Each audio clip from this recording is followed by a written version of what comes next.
estamos num mês que o nosso tema de estudo, o nosso tema de programação da igreja é buscai a santificação. E aí, quando o pastor me ligou, me convidando para pregar nesta noite, eu fiquei pensando nesse texto, nesse tema. Buscai a santificação. E aí eu fiquei pensando o seguinte: jamais seremos santos, mas enquanto percorremos neste mundo, precisamos ir em busca dessa santificação. Precisamos, através da leitura da palavra, precisamos através de orações, precisamos através de testemunho de vida, buscar essa santificação. E tem uma frase que o apóstolo Paulo deixou para nós, que diz assim: a santidade deve ser o nosso foco principal diante do chamado que temos. A santidade deve ser o nosso foco principal diante do chamado que temos. Quando você aceita Jesus como o único e suficiente Salvador da sua vida, por mais que você não queira, você recebe dele um chamado. Você precisa exercer esse chamado. Mas a santidade tem que ser o foco principal desse seu chamado. Porque a santidade é de extrema importância na vida do cristão. E eu quero convidar você a abrir a sua Bíblia no livro de Romanos, no capítulo 12. Vai ser um texto um pouco longo, mas é bem rápido para nós lermos. Assentado mesmo, como os irmãos estão. Romanos capítulo 12. Quem quiser acompanhar. Diz assim a palavra de Deus: rogo-vos, pois, irmãos, pela compaixão de Deus, que apresentei os vossos corpos em sacrifício vivo, santo e agradável a Deus, que é o vosso culto racional. E não sede conformados com este mundo, mas sede transformados pela renovação do vosso entendimento, para que experimenteis qual seja a boa, agradável e perfeita vontade de Deus. Porque pela graça que me é dada, digo a cada um dentre vós, que não pense de si mesmo além do que convém, antes pense com moderação, conforme a medida da fé que Deus repartiu a cada um. Porque assim como em um corpo temos muitos membros, e nem todos os membros têm a mesma operação, assim nós, que somos muitos, somos um só corpo em Cristo, mas individualmente somos membros uns dos outros. De modo que, tendo diferentes dons, segundo a graça que nos é dada, se é profecia, seja ela segundo a medida da fé. Se é ministério, seja ministrar. Se ensinar, haja dedicação ao ensino. Ou o que exorta, use esse dom em exortar. O que reparte, faça-o com liberalidade. O que preside, com cuidado. O que exercita misericórdia, com alegria. O amor seja não fingido. Aborrecei o mal e apegai-vos ao bem. Amai-vos cordialmente uns aos outros com amor fraternal, preferindo-vos em honra uns aos outros. Não sejais vagarosos no cuidado, sede fervorosos no espírito, servindo ao Senhor. Alegrai-vos na esperança, sede paciente na tribulação, perseverai na oração. Comunicai com os santos nas suas necessidades, segui a hospitalidade. Abençoai os que vos perseguem, abençoai e não amaldiçoeis. Alegrai-vos com os que se alegram, e chorai com os que choram. Sede unânimes entre vós, não ambicioneis coisas altas, mas acomodai-vos às humildes. Não sejais sábios em vós mesmos. A ninguém torneis mal por mal. Procurai as coisas honestas perante todos os homens. Se for possível, quando estiverem em vós, tende em paz com todos os homens. Não vos vingueis a vós mesmos, amados, mas dai lugar à ira, porque está escrito: minha é a vingança e eu recompensarei, diz o Senhor. Portanto, se o teu inimigo tiver fome, dá-lhe de comer. Se tiver sede, dá-lhe de beber, porque fazendo isso, amontoarás brasas de fogo sobre a sua cabeça. Não te deixes vencer do mal, mas vença o mal com o bem. O livro de Romanos, ele apresenta como propósito as nossas intenções ministeriais, as nossas intenções apologéticas, as nossas intenções pastorais. Em relação às intenções ministeriais, Paulo queria que a igreja se envolvesse financeiramente e espiritualmente na sua viagem missionária à Espanha. Uma viagem que Paulo já tinha planejado. E ele só queria que a igreja de Roma se envolvesse com ele, financeiramente ou através de orações, através da parte espiritual. Em termos apologéticos, a carta nos fornece uma certa teodiceia, que seria a justiça de Deus, ao apresentar o plano de redenção de toda a humanidade. Em Romanos nós encontramos o plano de redenção, desculpa, irmãos, para toda a humanidade. E em termos pastorais, Paulo tenta abafar as primeiras chamas de disputa e divisão entre os judeus e os gentios. É interessante pensar que lá atrás, há muitos anos, já existia divisões, já existiam guerras, já existiam disputas. E aí, por isso que eu penso sempre que posso falo, o quão é atual a palavra de Deus. O quanto a palavra de Deus nos ensina lições que foi acontecendo lá atrás e traz tantos ensinamentos para as nossas vidas hoje. Mas simplificando esses três aspectos, o propósito de Romanos, ele pode ser expresso pelo seguinte: encorajar os crentes de Roma a partilhar em sua compreensão e ministério do Evangelho como meio gracioso e eficaz de Deus para satisfazer as necessidades morais dos homens diante dele e suas necessidades relacionais entre si. Olha o propósito do livro de Romanos: encorajar os crentes de Roma a partilhar em sua compreensão e ministério do Evangelho como meio gracioso e eficaz de Deus para satisfazer as necessidades morais dos homens diante dele, diante de Deus e suas necessidades relacionais entre si.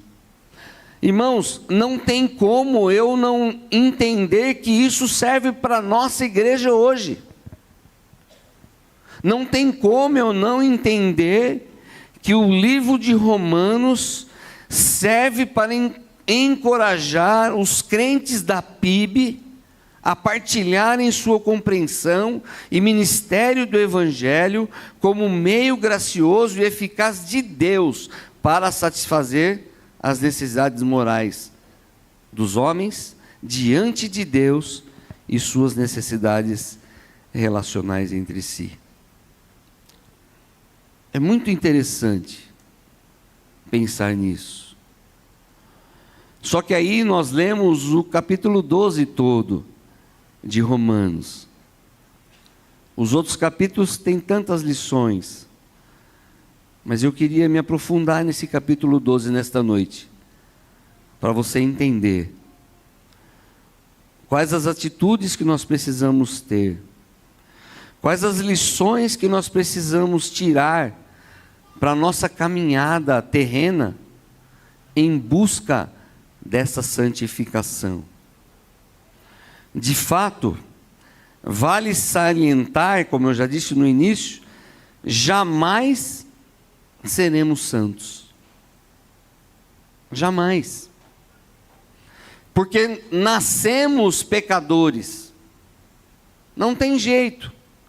O único santo que habitou nesta terra foi Jesus Cristo. E nós fomos criados à imagem e semelhança dele. E por ser criado à imagem e semelhança dele, nós temos a obrigação de imitá-lo em todas as coisas.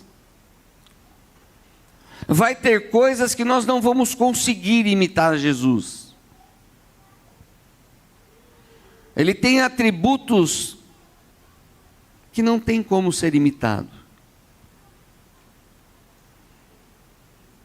Mas tem coisas que a gente consegue imitar a Jesus em busca da santificação. A primeira lição que eu tiro desse texto que nós lemos é que em busca da santificação, nós devemos nos entregar a Cristo totalmente. Olha o que diz o verso 1 e o verso 2. Rogo-vos, pois, irmãos, pela compaixão de Deus, que apresentei os vossos corpos em sacrifício vivo, santo e agradável a Deus, que é o vosso culto racional. E não sede conformados com este mundo, mas sede transformados pela renovação do vosso entendimento, para que experimenteis qual seja a boa, agradável e a perfeita vontade de Deus. O que significa então para mim e para você se entregar a Cristo totalmente? Significa que diante de tudo que Deus fez por nós, é necessário que a gente se entregue a Ele totalmente. Entregar o quê? Entregar o quê? Os vossos corpos. Entregar o quê? As nossas mentes. Entregar o quê? As nossas atitudes. Entregar o quê? As palavras que saem das nossas bocas. E o que motiva? O que me motiva? O que motiva você a fazer essa entrega? Sabe o que motiva a gente a fazer esse tipo de entrega? É simplesmente a entrega que Jesus fez por mim e por você. Quem precisava ser crucificado naquela cruz, quem precisava ter sofrido naquela cruz, quem precisava ter morrido naquela cruz era eu e você. E Ele fez isso por amor. Ele se entregou por amor.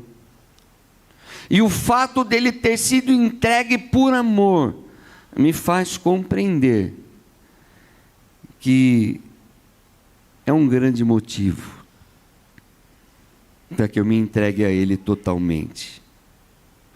E quando eu penso em me entregar a Deus totalmente,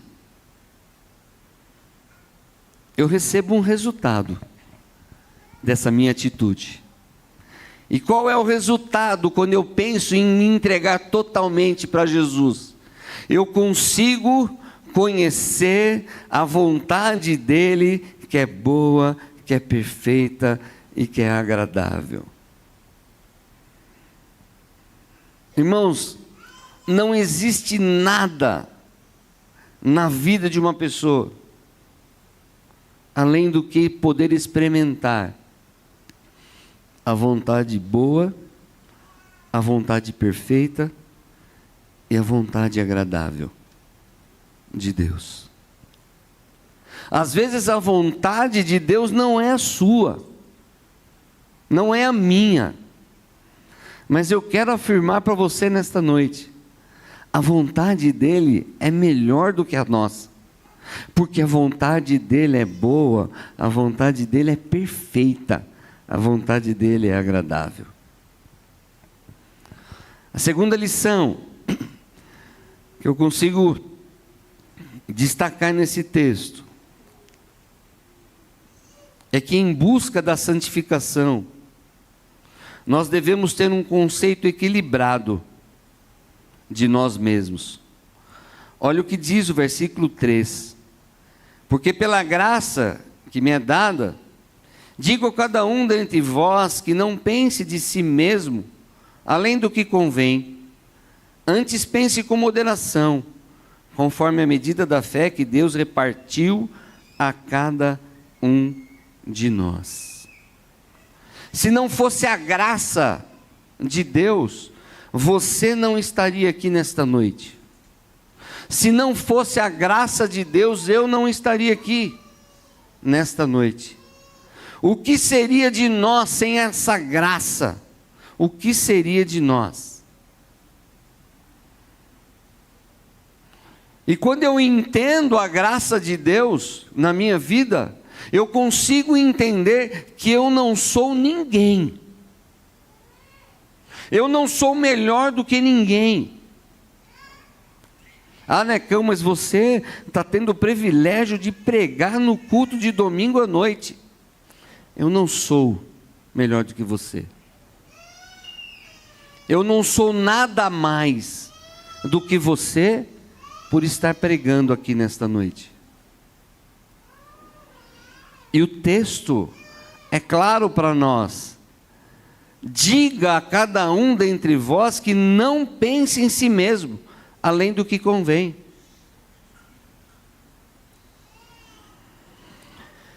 Quando eu faço um conceito equilibrado da minha vida, eu sempre preciso fazer uma autoavaliação de mim mesmo.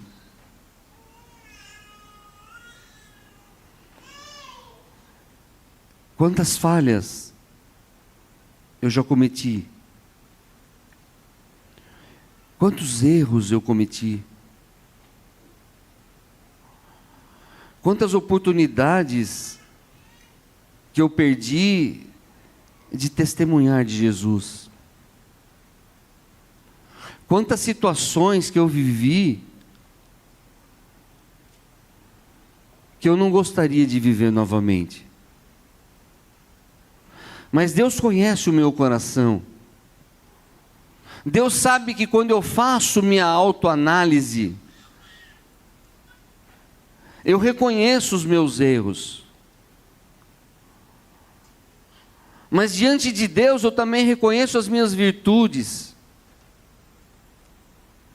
as minhas qualidades. E se eu não tivesse virtudes, não tivesse qualidades, eu não estaria aqui hoje.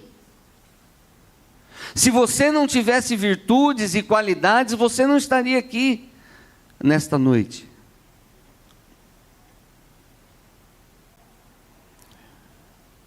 Mas nós também temos defeitos.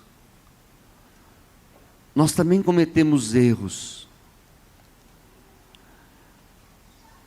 E quando estamos diante dos nossos erros, dos pecados que cometemos, das falhas que cometemos, nos resta a lembrar da graça. É a graça. A graça do Senhor, se não fosse a graça. E a graça de Deus para a sua vida é de graça. Ele não cobra nada da gente para derramar sobre nós a graça dele. E talvez você que está aqui conosco nesta noite Nem é a primeira vez que você está aqui, mas talvez você ainda não reconheceu isso, não experimentou na sua vida a graça de Deus. E diante de tantas oportunidades que Deus está dando a você, Ele está te dando mais uma oportunidade esta noite, de conhecer a graça dEle, de viver em função da graça dEle. Se eu pudesse viver a graça de Deus na sua vida, eu viveria, mas eu não posso. Porque Deus derrama sobre você a graça dEle, mas Ele te dá a liberdade de escolha. Ou você quer me seguir, ou você não quer. Ou você decide andar comigo, ou você decide andar longe de mim. Você vai sofrer as consequências por isso. E não significa também que se você se decidir a andar com Jesus, você vai viver 1000 maravilhas. Pelo contrário, quando decidimos andar com Jesus, quando decidimos buscar a santificação, o calo aperta, o inimigo não fica feliz, o inimigo nos incomoda, porque o inimigo está ao nosso derredor, esperando brechas para destruir as nossas vidas.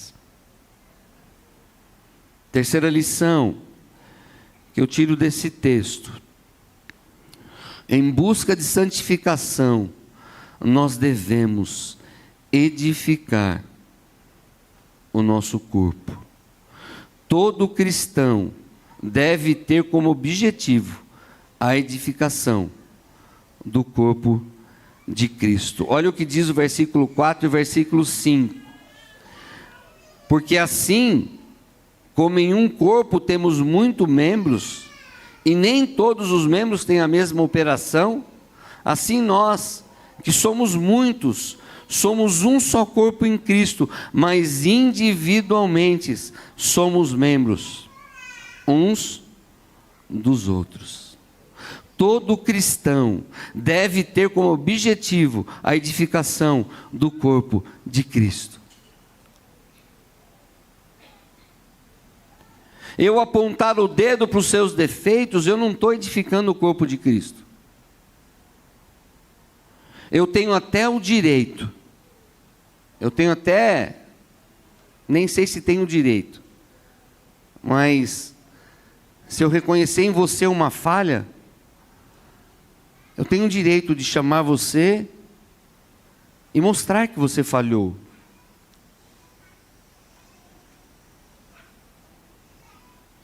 Mas, dependendo de como eu vou agir perante os seus erros, e como você vai agir diante dos meus erros, sabe o que vai acontecer? Eu vou deixar de edificar o corpo de Cristo. Nós somos membros um dos outros. Eu sou teu irmão, você é meu irmão. Você é minha irmã, eu sou o teu irmão.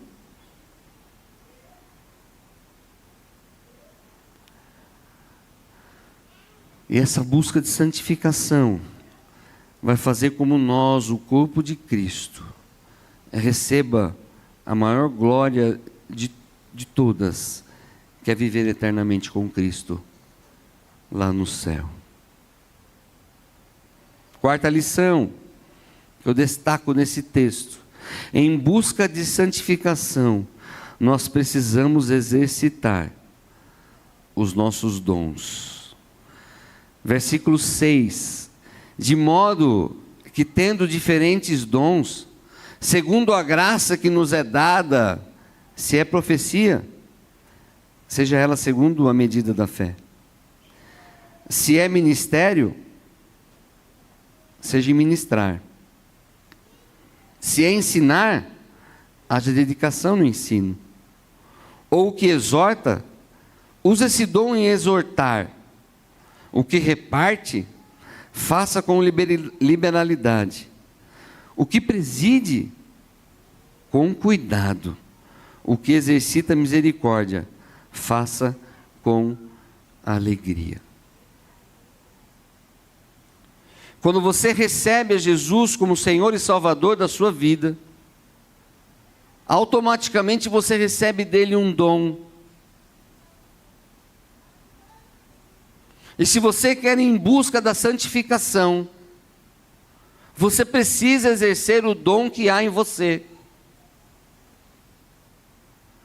Mas Necão, eu não sei qual é o meu dom. Converse com Deus. Peça sabedoria a Deus. Ele há de orientar na sua vida, Ele há de te mostrar qual é o seu dom. E eu quero afirmar para você uma coisa. Se você não realizar o seu dom, ninguém vai poder realizar por você. A obra de Cristo não vai parar. A igreja PIB de Suzano não vai fechar as portas.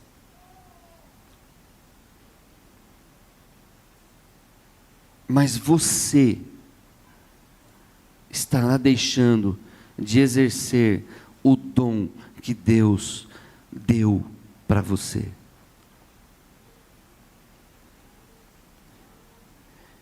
E não é para realizar o seu dom de qualquer jeito, de qualquer maneira. Porque o dom de Deus é dado também pela graça dele nas nossas vidas. E o texto está muito claro para nós. Se é ministério, seja em ministrar. Se é ensinar, haja dedicação no ensino. Se é cantar, haja dedicação no cantar. Se é para limpar a igreja, que seja com dedicação. Se é para ficar na recepção, que seja com dedicação. Se é para trabalhar na mídia, que seja com dedicação. Se é para trabalhar num projeto acordar durante a semana, é com dedicação. Se é para orar às terças-feiras com as mulheres à tarde aqui, é com dedicação. Se é para visitar as pessoas, é com dedicação. As pessoas têm que ver em nós dedicação no desenvolvimento dos nossos dons. Porque senão, irmãos e irmãs, vai ser feito de qualquer jeito, vai ser feito de qualquer maneira. E a graça de Deus que foi dispensada em nós, não foi feita de qualquer maneira, não foi feita de qualquer jeito. Jesus pagou o preço para derramar graça sobre a sua vida. Não faça as coisas com Jesus sem que seja com dedicação. A quinta e última lição que eu quero destacar com os irmãos nesta noite é que, em busca da santificação, nós devemos praticar o amor na nossa igreja. Mas que amor é esse? Somente o amor ágape proporcionará um relacionamento edificante na nossa igreja. Mas Necão, como é então esse amor ágape? Eu quero sair daqui nesta noite conhecendo o amor ágape. E aí nós vamos lá para o texto, que nós vamos ler alguns agora, alguns versículos. Olha o que é o amor ágape, no versículo 9. O amor seja não fingido, aborrecei o mal e apegai-vos ao bem. O amor ágape é um amor sem hipocrisia.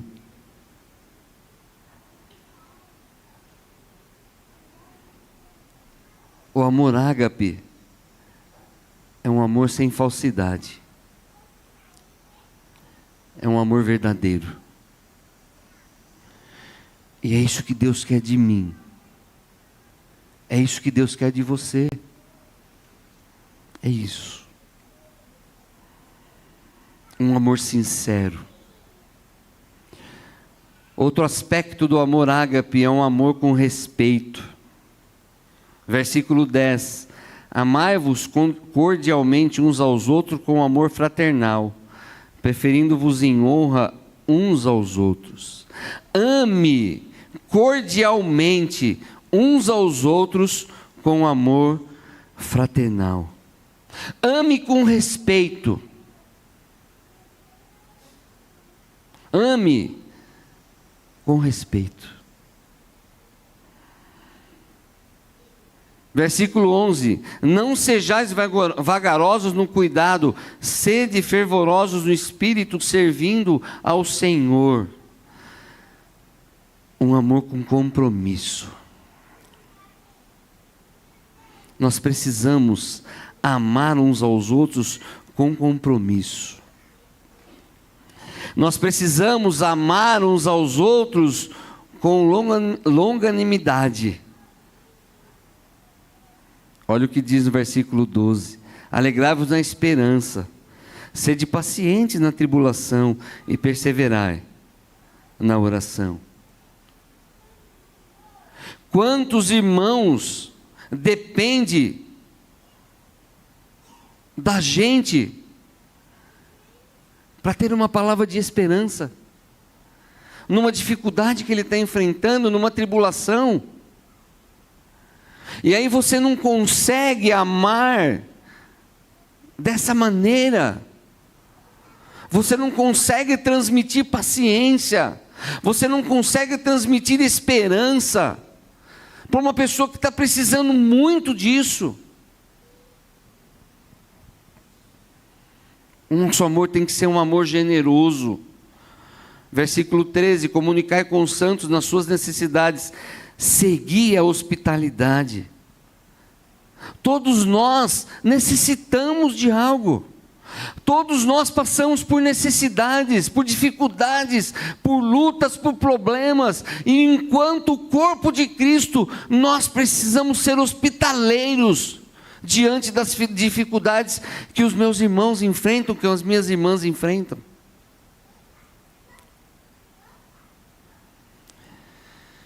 Eu preciso ser simpático diante do amor ágape. Versículo 15: alegrai-vos com os que se alegram e chorai com os que choram. Você tem feito isso? Será que eu tenho feito isso? Será que eu tenho chorado com o meu irmão que chora do meu lado?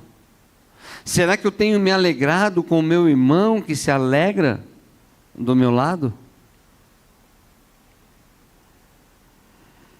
Ou será que eu vejo o meu irmão chorar e eu dou risada do choro dele?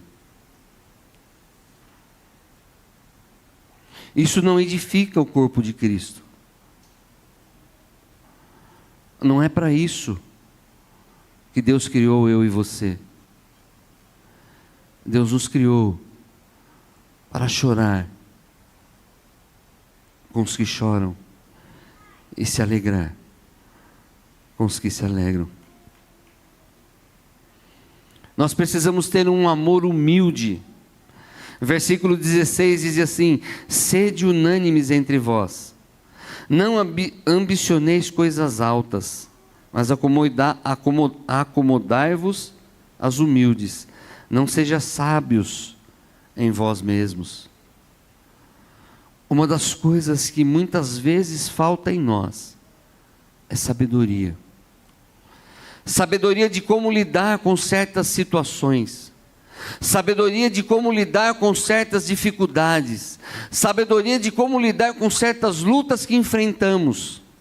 E nós só vamos conquistar essa sabedoria buscando em Deus. Buscando a orientação de Deus. Buscando a orientação de Deus. E por último, nós precisamos ter um amor bondoso. A ninguém torneis mal por mal. Procurai as coisas honestas perante todos os homens. Se for possível, quando estiver em vós, tende paz com todos os homens.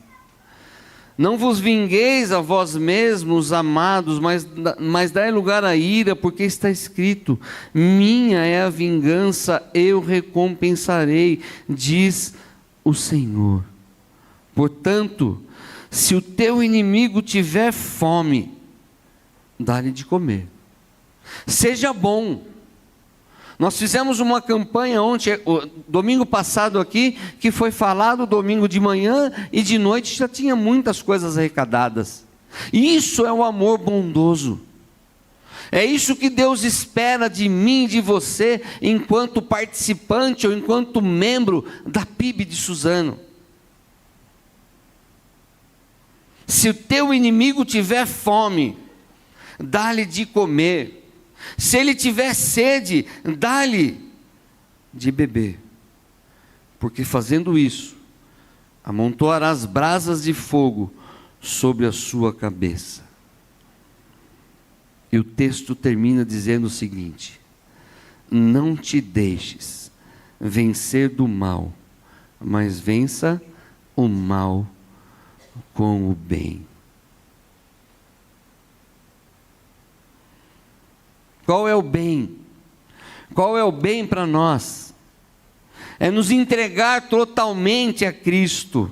Qual é o bem para nós? É ter um conceito equilibrado de nós mesmos. Qual é o bem para nós? É edificar o nosso corpo. Qual é o bem para nós?